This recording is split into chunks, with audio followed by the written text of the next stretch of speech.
Hi, this is Contractor John, and today we're going to talk about sweating copper pipe. A lot of homeowners think it's very complicated to do. It's really not if you follow a couple of basic rules, a couple of basic steps, and you'll be right on your way. So before we get started with sweating copper pipe, we're going to talk about your basic fittings. Okay? There are several basic fittings.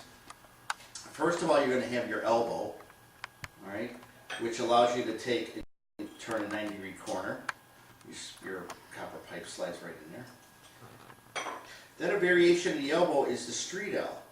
And the difference between the street L, you'll see they look the same, but if you look real close, you'll see one is bigger in diameter than the other.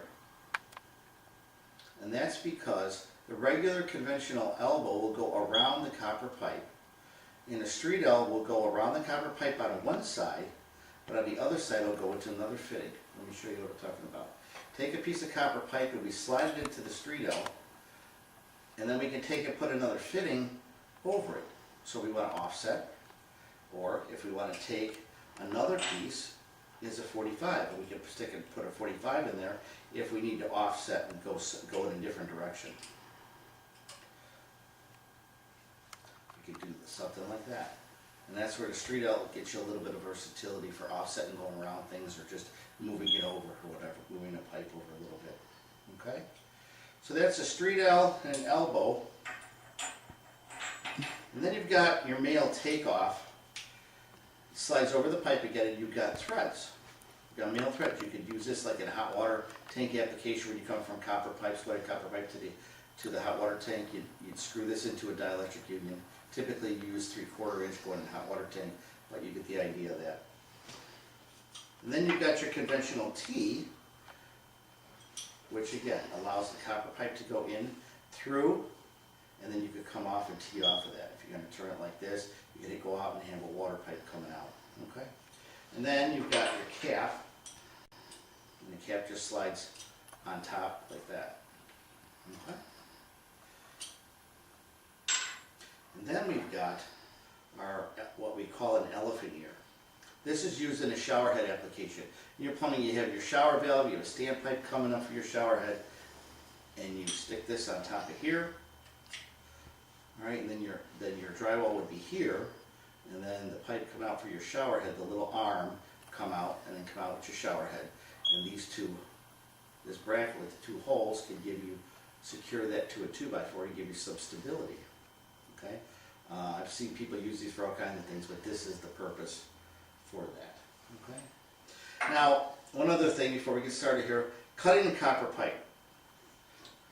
Take a tubing cutter, all right, and you place your pipe in there, tighten it up. Now, don't crank it down, all right? Get it snug, and you want to go around three, 4 times, and then turn it just a little bit and go around again, and it keeps scoring that pipe. Every time you go around 3 or 4 times, give it a little turn. And depending on how sharp your blade is, it will cut that copper pipe. You don't want to squeeze it too much because you'll bend the end of the pipe out. You'll bend the end of the pipe out and your fittings won't fit on there if you flare it out too much. So, okay? Now, a couple of things you want to do when you sweat copper pipe. You want to make sure that you have a clean area to sweat the copper on. So we take our brush. There's a couple different types of brush. You've got your type like this, and it just got it for 1/2 inch. You put it on here, and you turn it, and that scores and cleans the copper pipe. Put some little lines in it so that the solder has something to grip on. You've also got this kind of tool. It's got a brush here for going inside 1/2 inch copper fittings, going around copper pipe, and then the other side is 3/4 for going around the copper pipe and 3/4 for going inside 3/4 inch fittings. So again, this just goes on here, and you just turn it.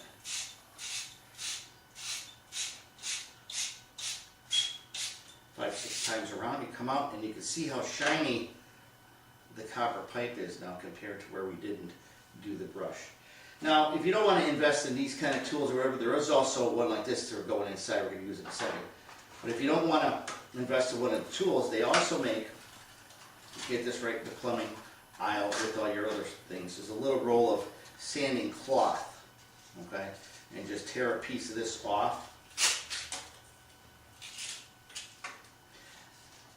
And then you can just take it around the pipe and just hold it and just twist your pipe. And you'll get the same effect. It'll clean it up really nice and make it nice and shiny, okay? So we're going to do our pipe here that we're going to use for demonstration. Clean it up real good. Now, you're going to take your elbow, and we got a brush, separate brush again, to go inside that fitting, and we want to score and clean the inside of that fitting. Again, we're putting a little bit of lines from the steel bristles inside there. It gives the solder something to grip to, okay? Now, one other thing we're going to do is, that's really important, is put Flux on there. This is a lead-free solder paste. And you take the paste with your little brush and you wipe it on your pipe. Be liberal with it. And then put a little bit inside your fittings. Now the purpose for this is when this gets under heat, when you put the torch on here, it melts this and it's got an acid base and it cleans the pipe. So that's, again, so there's no impurities in there, so the solder will stick. And be pretty liberal with it. And you make sure when you slide it in, make sure that you feel that pipe go in. You don't want to put a mark or something on it because then the solder's not going to stick there. So, alright, so we've got our prep work done. Now our solder roll, let's pull some of that out, unroll that a little bit, and put a little hook at the end, okay? So that when we're heating it, and we're going to touch it, we don't have to go all the way over here. We can just kind of go like this and wipe.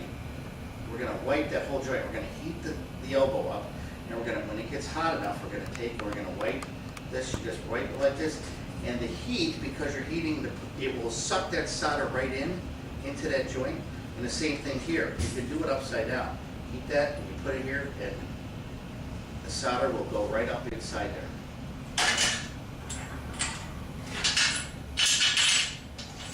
Get ready here to do this. One word about the torch. Here's a torch with a self-igniter. It's got a spark right here, so as soon as I turn the gas on and hit the button, it sparks, and it'll ignite the thing. MAP gas. I use MAP gas when I'm sweating. You can use propane. MAP gas burns a little hotter, so it's going to heat this up a little bit quicker. And when you're in a remodeling arena, the shorter amount of time you've got to flame your wood or whatever, the better. So this works for me. I like this better. Okay.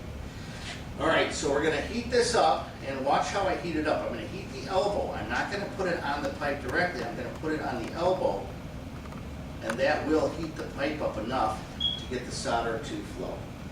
So one other thing, when we're doing this, we need to wear safety glasses. So make sure you put your safety glasses on, and you might want to wear gloves. I'm used to not wearing them, so that's not a big deal for me, but you might want to wear gloves, especially if you're soldering over your head or something where that hot solder is going to drip on your hands. You might want to do that. So, all right, so we got our torch.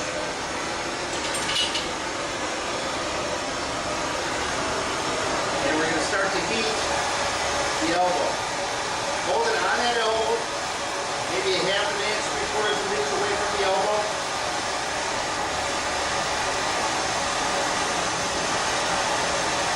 Just touch your solder to it, and you'll see it start to melt. Just there it is. And we just underneath.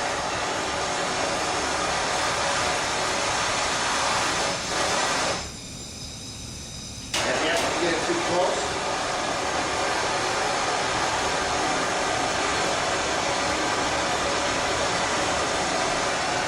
Take a torch up, finish wiping it. Make sure this one is wiped.